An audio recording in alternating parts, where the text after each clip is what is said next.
All right, if you have joined me for the optional additional video finishing up these notes, I'm still on that same page 41, but I just kind of cleaned up the area because I just want us to focus on the graph since we're going to be going over this piece here. So whenever I'm asked to look at decreasing and positive things like that, I do want to mark my important points. So I'm going to do that first. So this arrow at the top is going left and up. And the arrow on the bottom is going right and down. That's supposed to be a negative infinity.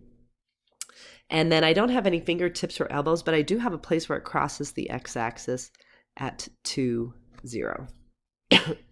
Okay, so let's take a look at our decreasing.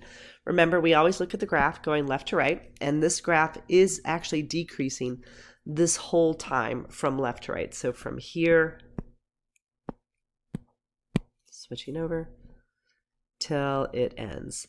So I just need the x value where it starts, which is negative infinity, and the x value where it ends, which is infinity. If you don't want to write that, remember you could do this funky r, that means all real numbers.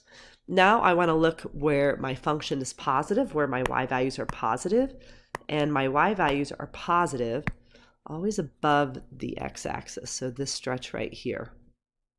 And if I look at the x value where that starts, it starts at negative infinity and it ends at 2. They both are going to get parentheses.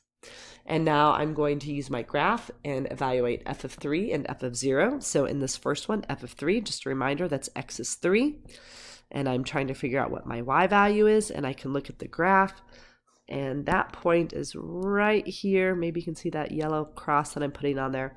And that y value is negative 2. To write our answer the correct way, though, we write our function when x is 3 gives me a y value of negative 2. Now, in the next one, I give you x is 0. So if I do x is 0, I cannot tell that on the graph because it's so far off. So remember, if you can't use the picture, the graphed function, then you go to the equation. So I'm going to go here that I'm highlighting in yellow, and I'm going to take the fact that x equals 0 and put it in for x. And then I will just follow my order of operations till I get to my final answer. So order of operations, I start with the parentheses, that's negative 3. Then I'm going to take negative 3 and cube it because I do exponents next. That's negative 3 times negative 3 times negative 3, which gives me a negative 27.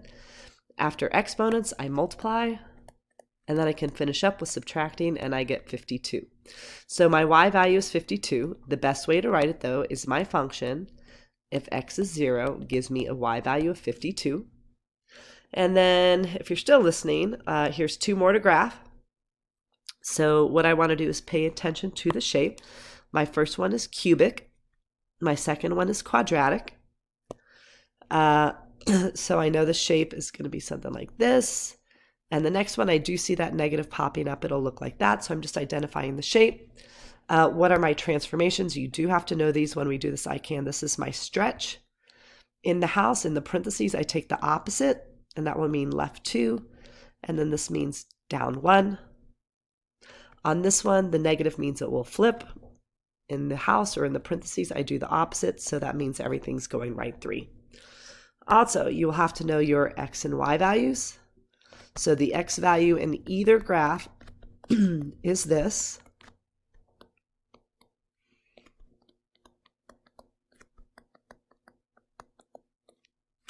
And then I will get the y value. In the first one, I will cube the numbers. So again, negative 8, negative 1, 0, 1, and 8.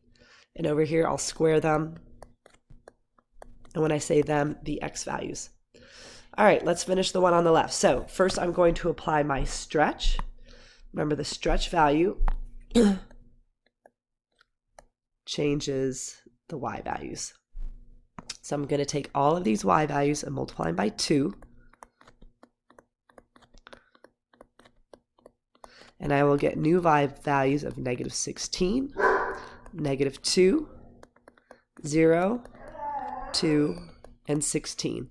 I do like to cross out my old y values so I don't get confused. I'm going to graph these, but they won't stay there. I will still move them left 2, down 1. Now the 2 16s will not graph, so I'm only going to graph these 3. So remember, I'm starting at -1, -2, but it won't stay there. It still needs to move left 2 and down 1, which actually puts it here instead. And then I'll do the same with 0, 0, left 2, down 1. And then my 1, 2 will go left 2, down 1. I got to know the shape because there's just not a lot of points. So it kind of goes really steep, curves a little, and then steep going up. The next one, let's go ahead and finish this. So first thing I'm going to do is take my stretch, or I'm sorry, not stretch, my flip. I'm going to apply it to my y values. So all of these y's are about to become the opposite, or it's like I'm multiplying all of them by a -1. So I'm going to get -4, -1, 0, -1, and -4. Crossing out the old y values now. And so I'll graph them, but they won't stay there. So -2, -4 won't stay here. It's now going to go right 3. Whoops, I wanted a different color. That point. So I'm getting rid of that. And now I'll take my other points, do the same thing. So 0, 0 is just going to go right 3. My -1, -1 will go right 3. And now I'm just going to get all my other points. Again, the more you graph these, the faster and better you will get at it. So here we go. And that's it. That is your video. Good luck on your 3rd attempt.